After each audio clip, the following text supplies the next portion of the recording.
9. Menuduh orang baik berzina. Orang-orang yang baik lagi saleh tak pernah terlintas dalam hatinya untuk melakukan perbuatan nista semacam zina. Jika ada tuduhan dengan maksud untuk menurunkan dan merendahkan martabat mereka, maka tuduhan semacam ini termasuk dosa besar. Al-Quran telah menerangkan bahawa seorang yang menuduh itu hendaknya mendatangkan 4 orang saksi. Bila tidak bisa mendatangkan saksi-saksi tersebut, maka si penuduh bisa dilakukan hukuman 80 kali dera dan ditolak semua persaksiannya, seperti terungkap dalam surah An-Nur 4. Walladzina yarmunal muhsanati summa lam ya'tu bi'arba'ati syuhada fajliduhum samanina jaldah wala taqbalu lahum syahadatan abad wa ulaika humul fasiqun. Dan orang-orang yang menuduh perempuan-perempuan yang baik berzina dan mereka tidak mendatangkan 4 orang saksi, maka deralah mereka 80 kali. Dan janganlah kamu terima kesaksian mereka untuk selama-lamanya. Mereka itulah orang-orang yang fasik. An-Nur 4. Bahkan orang yang sering menuduh orang baik berselingkuh atau berbuat zina, Allah melaknat mereka di dunia maupun di akhirat dan akan mendapatkan siksaan yang besar. Innal ladzina yarmunal muhsanatil ghafilatil mu'minatil lu'inu fid dunya wal akhirah walahum adzabun adzim. Sungguh orang-orang yang menuduh perempuan-perempuan baik yang lengah dan beriman dengan tuduhan berzina, mereka dilaknat di dunia dan di akhirat, dan mereka akan mendapat azab yang besar. An-Nur 23.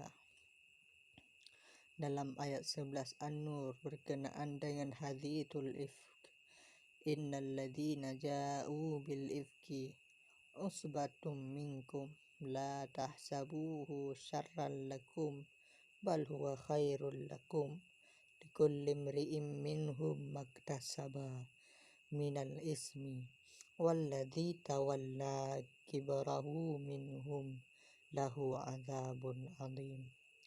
Sesungguhnya orang-orang yang membawa berita bohong itu adalah dari golongan kamu juga.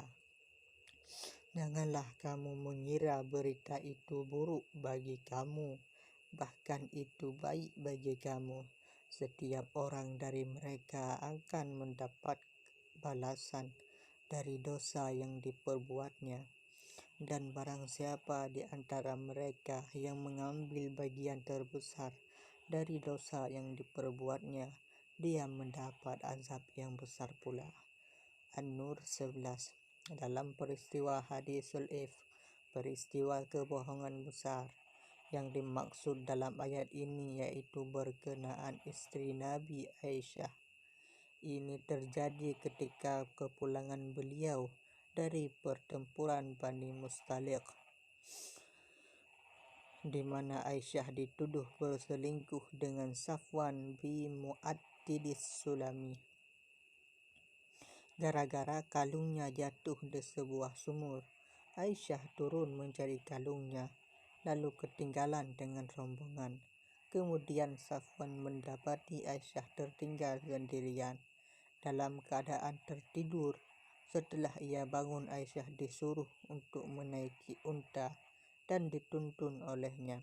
Di siang hari mereka menyusul dan menemukan rombongan pasukan Islam. Dalam rombongan tersebut terdapat tokoh munafik yaitu Abdullah bin Ubay bin Salul. Dialah yang menyebarkan fitnah dan isu memutarbalikkan fakta dan menuduh Aisyah menjalin hubungan mesra dengan Safwan. Isu tersebut sampai kepada Nabi dan Aisyah. Bahkan Nabi merasa gelisah dengan fitnah tersebut. Kemudian turunlah ayat ke-11 ini membersihkan nama baik Aisyah. Kemudian ayat ke-19 melanjutkan kecaman sekaligus pengajaran bagi orang-orang yang suka menebarkan kekejian di kalangan orang beriman. Akan diberikan siksaan yang pedih baik di dunia maupun di akhirat. Innal ladzina yuhibbuna an tasyi'al fahishatu fil ladzina amanu lahum adzabun alim fid dunya wal akhirah wallahu ya'lamu wa antum la ta'lamun. Sesungguhnya orang-orang yang ingin agar berita perbuatan yang amat keji itu tersiar di kalangan orang-orang yang beriman. Bagi mereka azab yang pedih di dunia dan di akhirat, dan Allah mengetahui sedang kamu tidak mengetahui. An-Nur 19 ayat ke-19 di atas menurut At-Tabai seperti dikutip Syihab merupakan kelanjutan dari uraian tentang kasus isu negatif terhadap Aisyah, istri Nabi Muhammad, dan dengan demikian merupakan ancaman terhadap semua yang terlibat, dan dapat juga ia berbicara umum sehingga kata fahisyah mencakup segala macam kejadian, baik berupa perzinahan maupun selainnya. Menurut Syihab, bahwa ayat ini dapat dijadikan petunjuk bagi orang yang berkecimpung dalam bidang informasi. Di sini terbaca tanggung jawab mereka dalam menyampaikan informasi yang seharusnya tidak membawa dampak negatif dalam masyarakat. Adalah baik dalam menyampaikan informasi yang benar dan positif, asal tidak berlebihan, sehingga menjurus pujian yang menjerumuskan, sedang yang negatif dianjurkan agar tidak dikemukakan kecuali dalam batas yang diperlukan. Kita perlu menelanjangi untuk membuktikan kejahatannya. Kita tidak perlu menelanjangi untuk membuktikan kejahatannya, atau menyebarkan kejahatan yang merangsang timbulnya kejahatan baru. Tidak juga mengungkap perseteruan orang sehingga lebih memperuncing keadaan. Dari uraian di atas dapat dipahami bahwa menebar dan menuduh orang saling berselingkuh dan berbuat zina termasuk dosa besar. Yang ke-10 ialah saksi palsu. Walladzina la yashhaduna ad-dur wa idza marru bil lagwi marru kirama. Dan orang-orang yang tidak memberikan kesaksian palsu, dan apabila mereka bertemu dengan orang-orang yang mengerjakan perbuatan-perbuatan yang tidak berfaedah, maka berlalu dengan menjaga kehormatan dirinya. Al-Furqan 72. Memberikan saksi palsu merupakan dosa besar, karena dampak dari saksi palsu tersebut sangat merugikan orang. Seseorang tersangka melakukan sesuatu perbuatan buruk sangat ditentukan oleh saksi. Kalau saksinya memberikan saksi palsu, maka akan terjerumuslah tersangka. Sebaliknya, kalau memang tidak pernah ia lakukan, kemudian ia disaksikan oleh saksi yang benar, maka selamatlah ia. Jadi betapa saksi palsu itu sangat merugikan seseorang kalau yang bersangkutan tersangka tidak pernah melakukannya.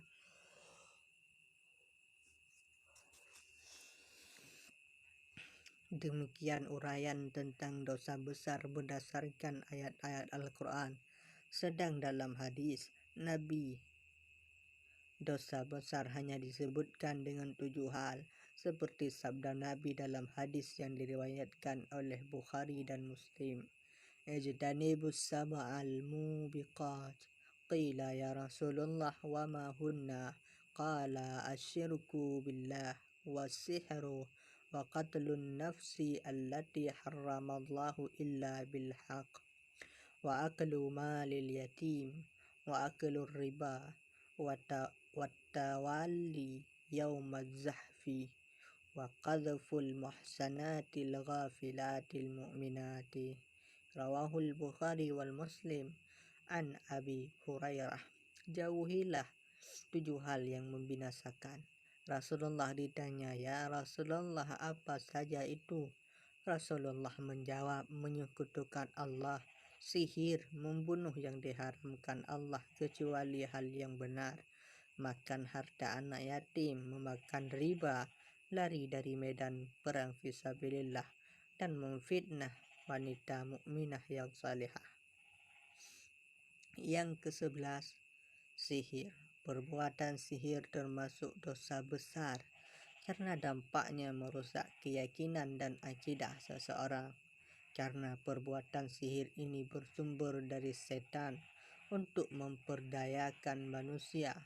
Perbuatan semacam ini terdapat dalam firman Allah, wattaba'u ma tatlus syayatinu ala mulki Sulaiman wa ma kafara Sulaimanu walakinna syayatina kafaru yu'allimuna an-nasa as-sihra wa ma unzilu 'alal malakaini bibabila haruta wa marut wa ma yu'allimani min ahadin hatta yaqula innama nahnu fitnah fala takfur fayata'allamuna minhuma ma yufarriquna bihi bainal mar'i wa zawjihi wa ma hum bidarrina min ahadin illa biidznillah wa yata'allamuna ma yadurruhum wa la yanfa'uhum wa laqad 'alimu liman ishtarahu ma lahu fil akhirati min khalaq wa la bi'sa ma syarau bihi anfusahum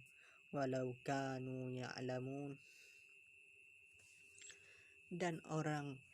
Dan mereka mengikuti apa yang dibaca oleh setan-setan pada masa kerajaan Sulaiman. Ia tidak kafir, tetapi setan-setan itulah yang kafir.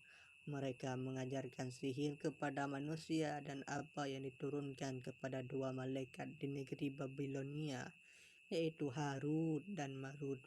Padahal keduanya tidak mengajarkan sesuatu kepada seseorang sebelum mengatakan, sesungguhnya kami hanyalah cobaan bagimu, sebab itu janganlah kafir. Maka mereka mempelajari dari keduanya malaikat itu apa yang dapat memisahkan antara seorang suami dengan istrinya. Mereka tidak akan dapat mencelakakan seseorang dengan sihirnya kecuali dengan izin Allah. Mereka mempelajari sesuatu yang mencelakakan dan tidak memberi manfaat kepada mereka, dan sungguh mereka sudah tahu barang siapa membeli menggunakan sihir itu, niscaya tidak akan mendapat keuntungan di akhirat, dan sungguh sangatlah buruk perbuatan mereka yang menjual dirinya dengan sihir sekiranya mereka tahu. Al-Baqarah 102.